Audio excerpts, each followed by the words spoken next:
L'histoire débute dans la ville animée de Niani, où Fanta, simple artisane de la famille des forgerons, a toujours vécu dans l'ombre des élites royales. Cependant, son talent pour créer des bijoux somptueux et des objets d'art lui a valu une reconnaissance secrète au sein de la cour. Lors d'une fête royale, Fanta et Seydou se retrouvent par hasard.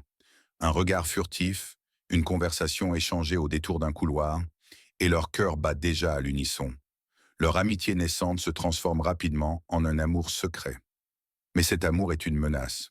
Le roi Diarra, un homme d'ordre et de pouvoir, cherche à marier Seydou à une noble afin de renforcer ses alliances politiques.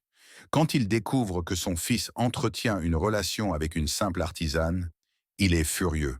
Pour lui, Fanta n'est rien de plus qu'une distraction, une menace pour l'avenir de son royaume. Les pressions s'intensifient alors que Kadiatou, une noble ambitieuse et bien placée, jette son dévolu sur Seydou. Elle manipule les coutumes du royaume pour faire valoir ses prétentions, affirmant qu'un mariage entre un prince et une artisane serait une honte pour la famille royale. Kadiatou, sous des airs de gentillesse, tisse lentement une toile de mensonges, s'assurant que la relation de Seydou et Fanta devienne une rumeur scandaleuse. Mais Fanta, forte de son amour, refuse de se laisser effacer. Elle se tient debout face aux nobles, défiant les attentes de la cour. Le danger se rapproche cependant, car le roi Diarra, profondément attaché aux traditions, veut faire de l'exemple de son fils un avertissement pour qu'aucune autre rébellion ne se fasse jour. Pour éviter un conflit ouvert, Seydou est contraint de choisir entre son devoir royal et son amour pour Fanta. Dans ce climat de tension croissante, Amadou, le frère de Fanta, joue un rôle crucial. Bien qu'il soit un ardent défenseur des droits de sa sœur, il redoute que l'amour entre Fanta et Seydou n'entraîne que des désastres pour leur famille. Il prend des mesures drastiques pour protéger sa sœur, cherchant à la séparer de Seydou. Mais la volonté de Fanta d'être libre de ses choix est plus forte que tout. L'histoire atteint son apogée lors d'un grand bal où Seydou, en pleine hésitation, se trouve contraint de faire un choix difficile.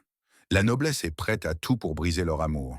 Mais dans un acte de défiance ultime, Seydou révèle publiquement son amour pour Fanta. Il brise la tradition, affirmant qu'il préférerait perdre le trône plutôt que de perdre son cœur. Le roi Diarra, choqué, se retrouve dans une position délicate. Cependant, dans un dernier geste d'amour paternel et de sagesse, il finit par accepter cette union. Mais cela ne signifie pas que le royaume de Niani soit exempté des bouleversements qui suivent.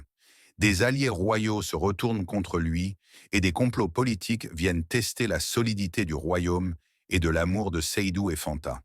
Le dénouement survit lors d'un grand conseil royal où Seydou prend enfin la parole et défie les traditions. Il annonce publiquement son amour pour Fanta, provoquant une rébellion parmi les nobles. Kadiatou, furieuse, dévoile alors un secret qui pourrait détruire le couple. Elle affirme que Fanta n'est pas seulement une simple artisane, mais la fille d'un ancien roi déchu, ce qui rend son amour pour Seydou encore plus interdit. Le royaume se retrouve à la croisée des chemins, et Seydou doit prendre une décision qui changera le destin de Niani à jamais. Le dernier épisode de la série montre un compromis inattendu.